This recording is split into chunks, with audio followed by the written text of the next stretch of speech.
was as explosive as possible when it comes to the Art Briles offense at Baylor, was a part of some great teams there as well. Championship teams. Tevin Reese, Sweet Feet, joins us on Sic'Em 365 Radio. Who gave you that nickname? I recall, I think it was Terrence Williams. Williams. All right, just another one of the great receivers that Baylor had during the day. And Tevin, I saw the note. You're going to be an offensive coordinator at Itasca. Yes, sir. One of the greatest names ever, the Wampus Cats. So yes, sir. You've been at Waco a pretty good amount of time since you graduated, and also tried to play football elsewhere. But give me an idea. How did this come about? Well, I mean, yes, I've been in Waco for going on 7 years now, and always been Waco this, Waco that. But my good friend Ricky Torres, ended up getting the head coaching job, and he gave me a call, and he know I want to be an offense coordinator, so he asked me about it, and went down there and checked it out, and kind of made it work from there. Ricky Torres, who was at Marlin? Yes, sir. Yep. Okay. I worked with him when I first came up to Waco High. I was with him before he departed to go to Mount Pleasant. So we had a little bit of working experience, and I worked with him while I was at the middle school and he was at the high school. So, Tevin, what kind of offense will you bring to Itasca? Explosive. It's gonna be real explosive. There's gonna be a lot of similarities to the Baylor, the Coach Briles type of offense, along with a little bit of mixture of the things that I picked up in my professional career, along with being at Waco High with the different offense coordinators. So it's going to be a mixture, but majority of it will be kind of mirroring what Coach Briles ran at Baylor. Tevin, what's this coaching journey been like for you? I mean, just from deciding like, okay, playing days are over, what can I get into, to now rising up the ranks. I mean, how fulfilling has this been, not only staying around the game of football, but also being able to give back? Oh, it's been great. I know our last time I was on here with Smokey, he was talking about I wanted to be an offense coordinator so bad, and I had everything ready to be offense coordinator. So I think that was one of my dreams, to be offense coordinator and eventually become a head coach.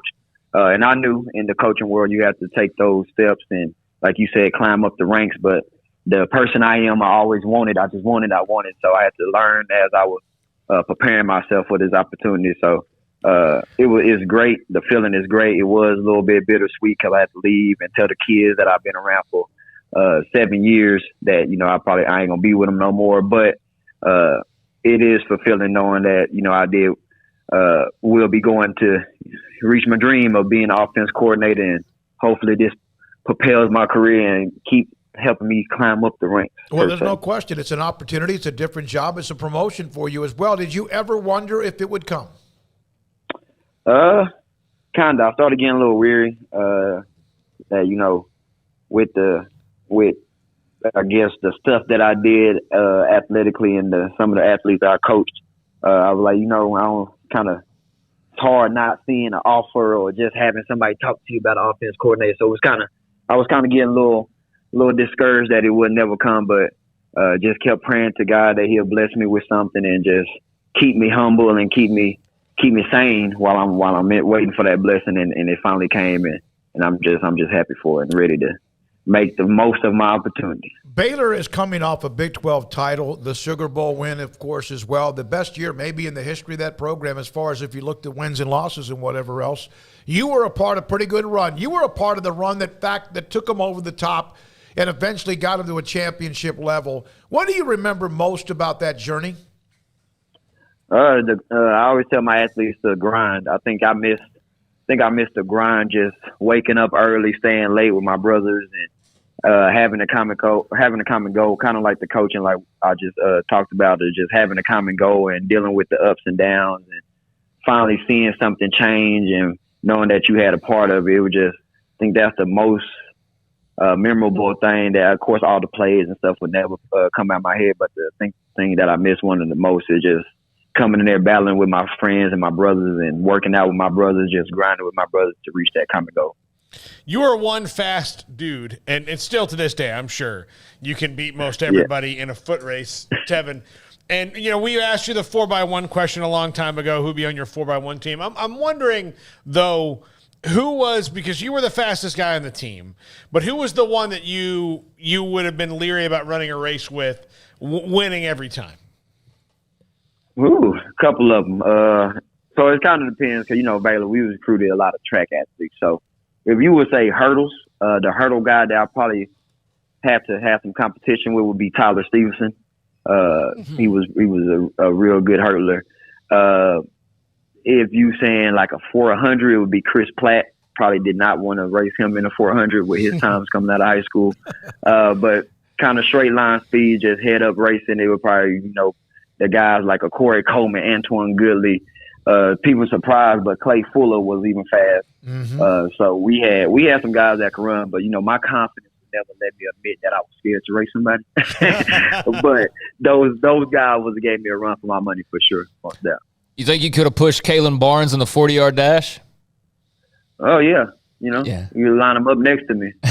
We'll really get out there and run against each other. Yeah, but I seen him run out like, whew. Guy moving right there, so yeah, him and Taekwon both with the sub 4.3s. Yeah, incredible. Tevin, just looking at last year's team, seeing the successes that they had, I mean, especially knowing the year that they had come off of, and a lot of questions about, like, is this Aranda guy going to work? I mean, how's this going to go? And, and then even taking that brutal loss to TCU, still finding themselves with an opportunity. They went and took advantage of it, won the bowl game as well. What were your thoughts as a Baylor alum watching what they were able to do last season? It actually made me proud. I mean, I know it's going to be ups and downs and seasons and games week to week. But with all the ups and downs that they had to endure, they, like you said, they ended up finding a way and they just fought through it.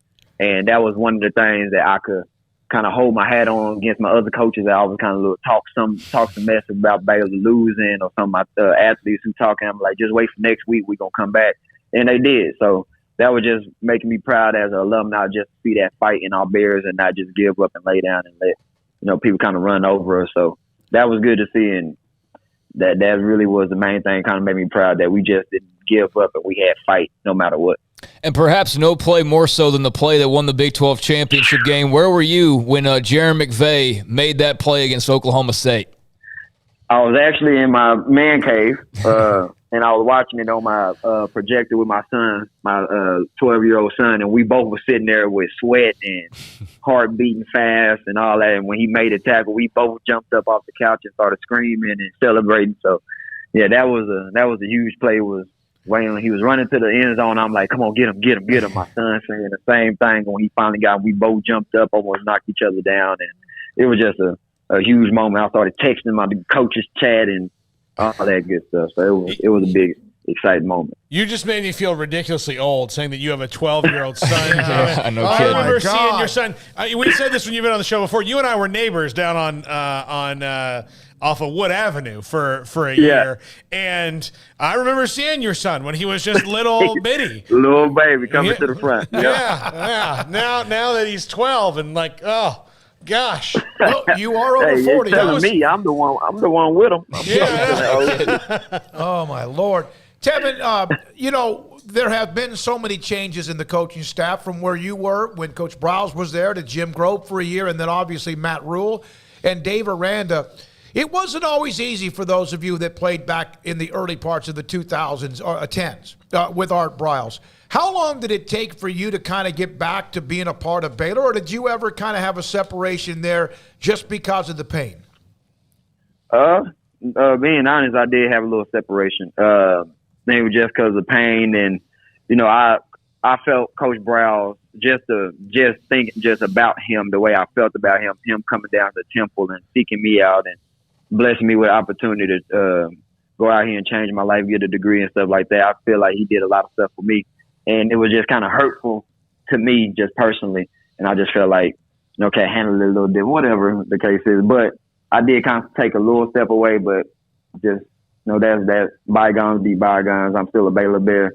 I got to support my Baylor Bears. So I think it was only like a year. But then after that, I came back. I was still supporting them when they was going through all the different coaches. I was still there with my Baylor Bears. So it wasn't that much, but did have to take a little bit of step away to kind of get my emotions in check. I remember when I got a call from somebody that they have their annual records, their overall records, their single season records, game records, or whatever, And there was a time there where something happened where your name disappeared from the record book. And I remember contacting the athletic communications department. I think they were actually in the middle of trying to redo it. Was that true? Do I remember that correctly? Yeah, so I guess they changed systems on the rosters or whatever, and we had two Tevins when I played. It was me and Tevin Elliott.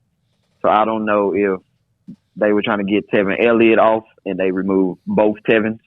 But yes, I was off of that, and I remember I think I put a tweet out of Facebook and all that, but they ended up getting it fixed. Yeah, they like did. on snap of a finger. And they should, because you had yourself a memorable run. You were a part of the team that broke the streak of no bowl games, and then you were a part of the team that started to beat Texas, and then you were a part of the team that won back-to-back Big 12 titles.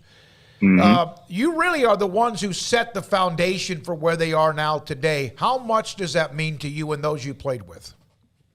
I think it means a lot, just being part of that change. I think everybody wants to be a part of like a culture change or a change within a program that for the better. So for us to go in there and actually, like I said earlier, have a common goal, and some people might look at our goal like, that's whatever. Y'all might have that goal. Y'all never going to reach it or whatever the case is. But we just buckled down. We did what we had to do, and we did go accomplish that. So I think just having that sense of, I guess, pride that we were the kind of pioneers to get this new Baylor, quote unquote, back started up and back being a powerhouse. I think that means a lot to us. And just me, I know I don't take it lightly that I was part of that group that kind of changed it up and what it was people kind of understand and what they know about Baylor today. So I know for me, I don't know if I can speak for everybody else, but for me, I know it means a lot to me to be a part of that group and that foundation. We have people on our chat room that watch the show on YouTube and others that are saying things that they love you. They appreciate what you did at Baylor and what you're doing now and wish you the best of luck.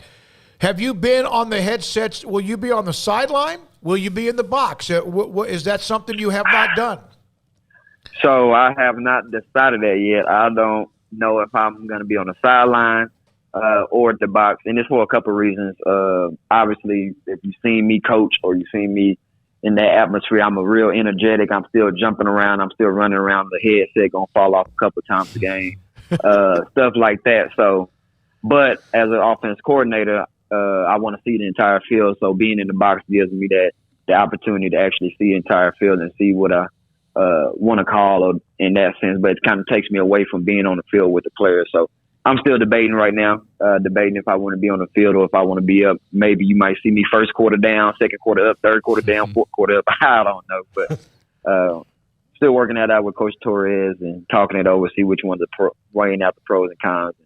So, Tevin, we talked about a little bit of what's changed just at Baylor since your time, but college athletics as a whole, particularly college football. I know you've heard the three letters NIL, and who knows what it would have been like. I'm pretty sure you and Lake and Corey and Bryce and all those guys could have made some money, but what are your thoughts on the good, the bad, and the otherwise in terms of NIL? And on top of that, not just in college football, having that firsthand experience of how beneficial that would have been for people, but your thoughts on it trickling its way down potentially to the high school level? So for the purpose of the reason for creating the NIL or whatever the case is, like actually letting them get money for the name, image, and likeness, that was great. Because being in college, it was times where you'll go to the bookstore, you'll go to a store and see like your jersey in there with the number 16 on it, but it won't have your last name on it. You're only selling that jersey because I'm number 16 and it'll sell, but you're not getting nothing from that. So for that instance of, giving the athletes a little bit of that to help them out in their personal life and their everyday life being a student athlete, I think that's a good thing. The reason why they started it, I think that's a good one. But the way it's kind of going now, like it feels like athletes are basically getting bought, kind of, hey, I'm not signing to this school, or my price is this much to sign to this school, or I'm going to the school that's going to give me the most money. I don't think that's beneficial, because you may be going for the good NIL deal, but are you going to be at home at that school? Are you going to get on the football field? Are you even worried about playing football now? Or is just the NIL making everything just a business where athletes are only trying to get scholarships so they can get the biggest NIL deal, but really don't care about playing football. Now college athletics might suffer. So that's kind of my thoughts on it. It was good for the reason that it started, but the way it's going now, I think it's kind of taking a bad turn. But yeah, that's kind of my thoughts on it. Tevin, we discussed this with Jalen Petrie and former players who were just drafted, and also with you. Isn't there something to be said, even though most people go, oh, no, let them get paid? Nothing wrong with getting paid. We love that. But something to be said about the experiences in life of what you saw, faced, went through, the ups and the downs, the adversity, the exhilaration during that time at Baylor or wherever school somebody else has played? Say again, I'm sorry. Isn't there something to be said about just not making the money, but also the experiences of what you saw, went through, the journey, the ups and downs, the exhilaration, the adversity during your career, or any student athlete in college? Yeah, I think that's, kind of part of it, kind of part of going to college to play college athletics. You're going to have to go through all the stuff that you hear about, the late nights, the early mornings, all that good stuff. So I kind of think if you focus on the NIL and focus on just getting money, you don't really worry or care about that, because if you already have say $2 million from an NIL deal, are you going to go through, the hard sweat, the hard work, the waking up early and all that stuff, or you just going to, just leave it because you already know you got deals? And that's kind of where I'm at. Final thing. When you caught the 93-yard touchdown at Kansas State the year that Baylor won their first Big 12 title, you had a 93-yard touchdown catch in that game. How close was the closest person to you when you went across the goal line? Was anyone even on the other side of the 50? I don't think so. I think they were probably 30, 40 yards away. But if you look at the video, I was running super hard.